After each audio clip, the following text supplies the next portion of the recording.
Carl, I said right before, I know we had a couple of minutes with the mic issue, but I thought we were going to have you earlier. So I said, I wonder how Carl processes or will describe the season so far in totality. The early highs, the last month or so where it's been a bit of a slog.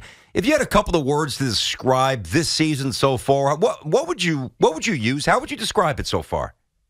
Slightly ahead of schedule, but there's work in progress. Okay, so I think I'm looking for more emotional stuff because that makes sense. When you say slightly ahead of schedule, I'm not saying it's inaccurate. I do think it's fairly accurate, but it doesn't feel like the way to describe it now after the last, month plus of rough football. You know what I mean? Well, it depends on what the expectations were. Like when we started this back this summer and our first show together, I said, this team is not this season away from a Super Bowl.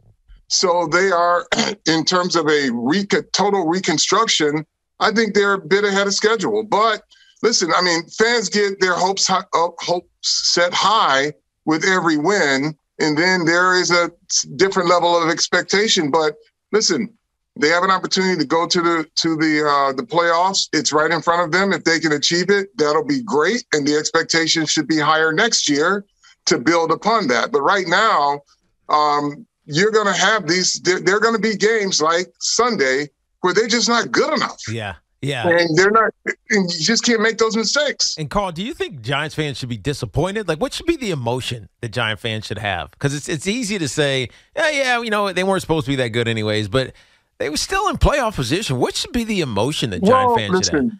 They should still be enthusiastic. If disappointment is part of that enthusiasm, that's great because the one thing that I'm disappointed in is their inability to stop the run. It's not okay in a passing league where you can concede, 200-300 yards rushing every game, or, you have 5 or 6 runs per game of 30 yards or more. That's just not okay. Yeah. Yeah, that gets frustrating because, being a runner, obviously, that I know that's hard to do. But it seems like it happens every week against the New York Giants. Right, every week. Yeah. And the thing is, the frustrating part to me is that when they put these game plans together, both sides of the football, they've already taken into account the level of talent that they're dealing with. Mm-hmm.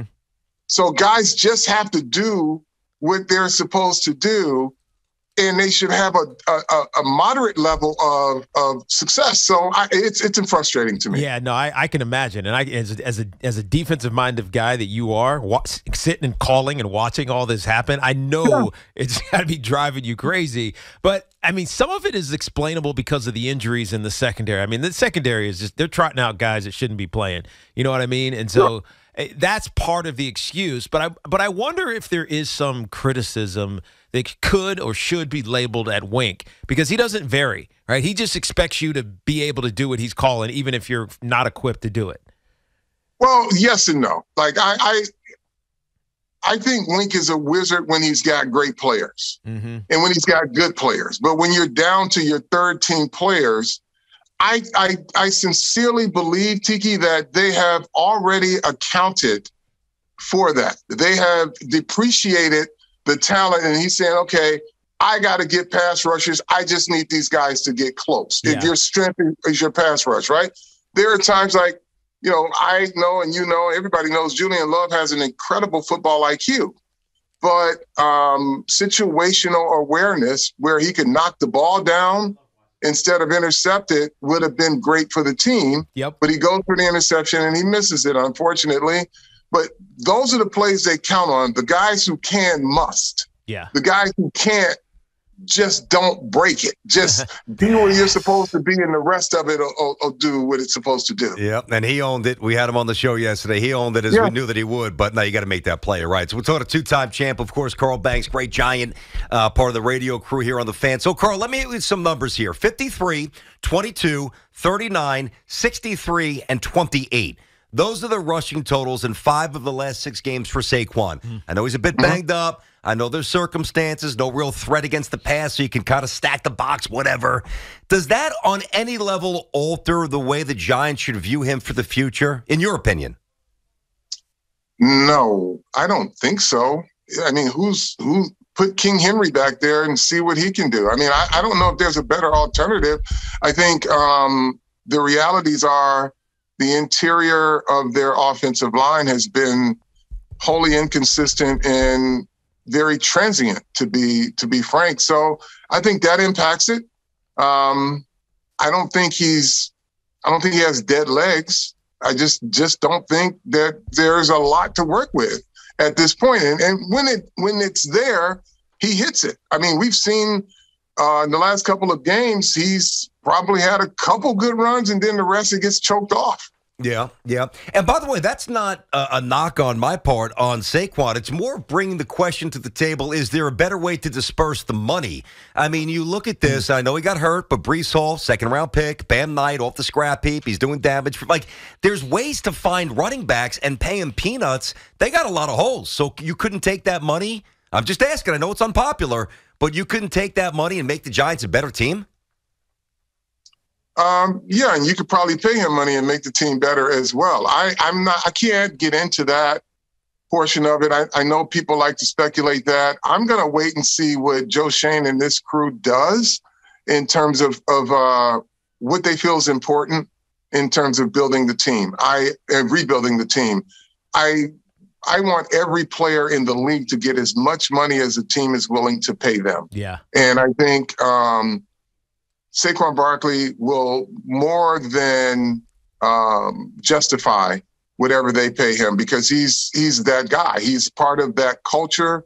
He's important beyond just the dollars and cents. And, I hope that they work it out. That's my point. I don't want to get into, a ledger of who to pay and who not to pay and how much you should pay someone. I want them all to get as much money as they can, but I know that whatever they pay Saquon, he will more than reciprocate in terms of what he brings in value to this team. Okay, let me ask something about Brian Daboll. Up until this point, it's been all platitudes, and rightfully so. Overachieving, having guts, going back to the first game, going for the 2 points, lighting up Daniel Jones, establishing this competitive template. Everybody's been behind Daboll, and rightfully so. An everyman kind of approach, just a blue-collar guy. He got knocked around on some of the papers on Monday and the way the Giants looked on Sunday. Granted, we know that there's a huge disparity in talent. Everybody knows that. But one of the articles, and Tiki and I talked about this, flat out said that it didn't look like the Giants were ready to play. Now, I don't necessarily agree with that. But do you think that Daboll earned that kind of ire or that kind of reaction just for this game? Do they look ready to play, in your opinion? Yeah, I just think the Philadelphia Eagles are just that much better. Like, the Giants were punching up in weight class, and it showed that they just couldn't take the punch, and they didn't have enough. But listen, the good comes with the bad. When you're coaching this town, they're going to toast you. You're going to be the toast of the town when you're winning, and everybody feels good about it. And then when you lose, you got to take that. And, I had a conversation with Coach on Monday, and he was like, it's been a long time since I've had one of these, being a part of one of those type of lopsided games. And I said, hold on to it. Let that taste linger a little bit, because it'll serve you and your team well going forward. He's been in Alabama. He's been on the other side of that. Yep. He's been the guy holding the hammer, in New England. So now he knows what it tastes like, and hold on to it, because they're in the division, they're going nowhere, and it gives you incentive to get your team where they are. And that's, and I said, the Eagles they didn't microwave this season. This is 3 years of smart drafting, player acquisition, and player development, and good coaching. So that's what the Giants should aspire to.